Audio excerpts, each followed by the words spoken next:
नमस्कार, मैं GRS news के लिए गिरीश सिकरवार। आज का ब्लॉग मैं नीतीश कुमार की उस रणनीति पर केंद्रित करना चाहूँगा जो कभी तोला कभी मासा दिखाई देती। कभी वो वक्फ बोर्ड संशोधन विधेयक को लेकर एनडीए से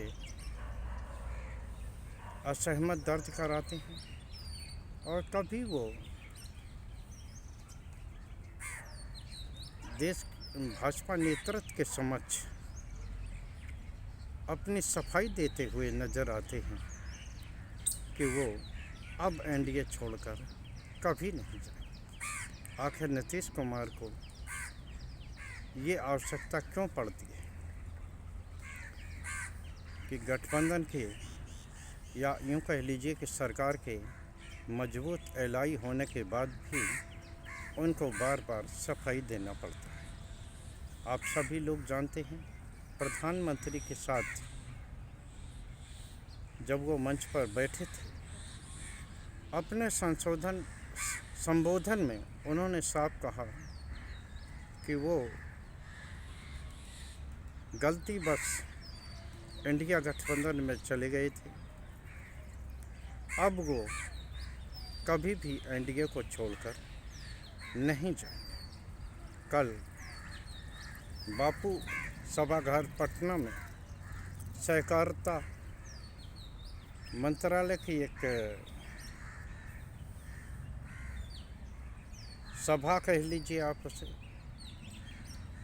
सभा में गृह मंत्री अमित शाह की उपस्थिति में जिस प्रकार उन्होंने फिर से एनडीए में बने रहने की को लेकर सफाई दी, उससे ये महसूस हो रहा है कि निश्चित तौर पर नीतीश कुमार कोई बड़ा खेल करने वाले हैं। आप सभी लोग जानते हैं कि उनकी पूरी राजनीति धर्मनिरपेक्षता के सिद्धांत पर कायम है। खुद को वो समाजवादी कहते हैं और वास्तव में वो हैं भी, लेकिन जिस तरह से वो जिस मुद्दे पर उन्हें बोलना चाहिए उस समय वो मौन रह जाते हैं, तो आप तय मानिए नीतीश कुमार कुछ बड़ा करने की सोच रहे हैं। जिस प्रकार उनके इफ्तार पार्टी में मुस्लिम संगठनों का विरोध हुआ और यहाँ तक मुस्लिम पर्सनल लॉ बोर्ड के प्रवक्ता डॉक्टर इलियास ने यहाँ तक कहा कि वो मुसलमानों की वोट भूल जाए। इसके लिए उन्होंने चिराग पासवान और चंद्रबाबू नायडू की भी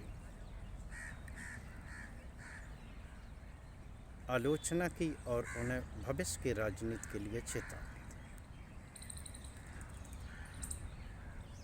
दी। लेकिन नीतीश कुमार बार बार आखिर ये रटंत क्यों करते हैं कि वो एनडीए में बने रहें। निश्चित तौर पर बिहार में उन्होंने बहुत ही अच्छे काम किए हैं। जिस समय अदालतें लालू के राज्य में कानून व्यवस्था को लेकर जंगल राज की उपाधि देती थी, नीतीश ने न सिर्फ बिहार को उस स्थिति से निकाला बल्कि विकास के भी कई काम करे। लेकिन लगातार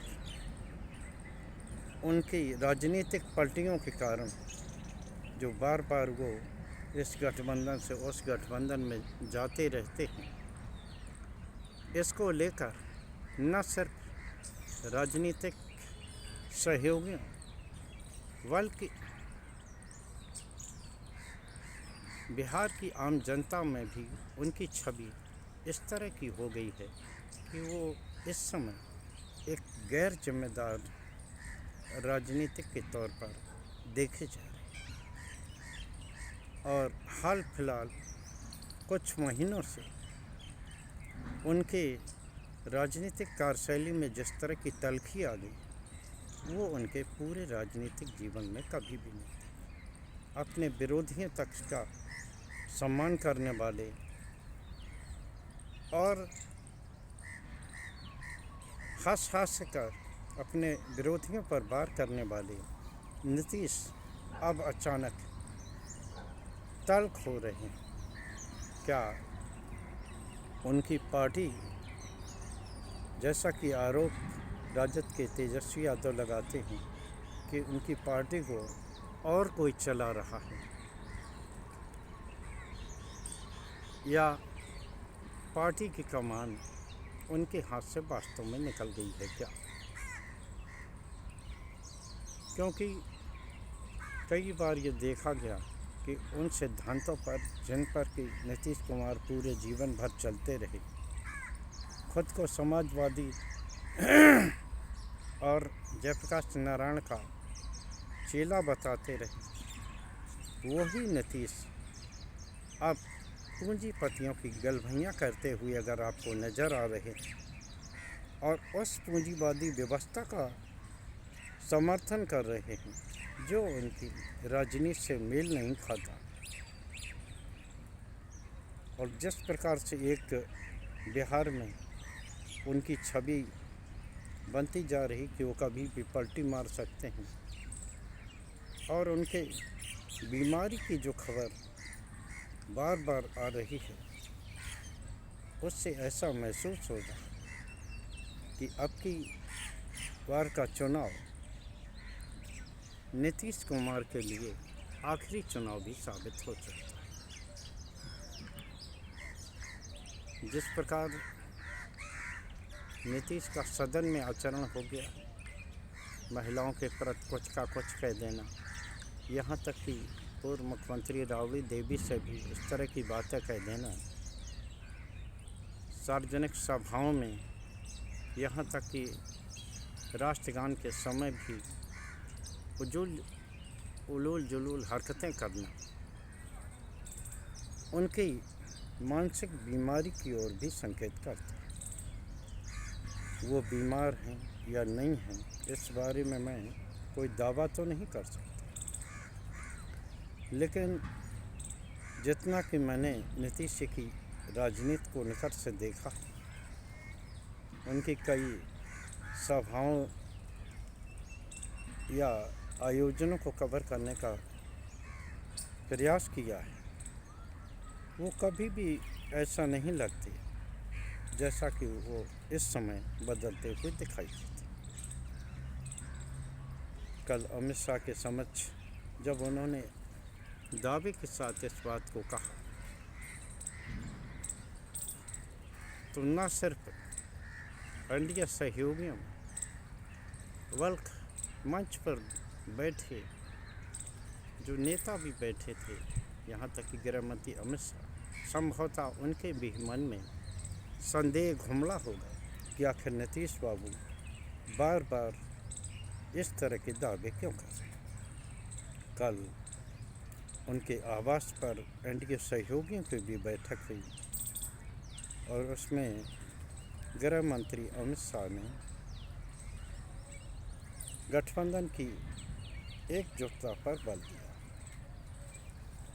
सभी लोगों ने इस बात की हामी भरी सूत्रों के मुताबिक जैसी की जानकारी है, लेकिन वक्फ बिल को लेकर जिस तरह की बयान चिराग पासवान या उन राजनेताओं ने दिए हैं जिनकी की पूरी राजनीति मुस्लिम वोटों के सहारे है, तो निश्चित तौर पर उन्होंने कुछ न कुछ ऐसे संकेत दे दिए होंगे जो कि गृह मंत्री के जरिए भाजपा के नेतृत्व तक पहुंच ही गए होंगे और पहुंच ही जाएंगे। लेकिन यहाँ फिर से ये सवाल है कि आखिर नीतीश वास्तव में बीमार हैं या वो एक रणनीति पर काम कर रहे हैं और इस चुनाव में भाजपा के साथ लड़ने के बाद वो फिर से राजनीतिक पलटी मारेंगे, क्योंकि बार बार सफाई देने की ज़रूरत लोगों को तब पड़ती है जब वो या तो उन पर कोई विश्वास न कर रहा हो या वो भविष्य में कोई ऐसा खेल करने वाले हों जिसके लिए वो जाने जाते हैं। आज के ब्लॉग में बस इतना ही। जय हिंद, जय भारत। कल फिर किसी मुद्दे पर आपके समक्ष आपसे जुड़ने का प्रयास करूँगा। जय हिंद।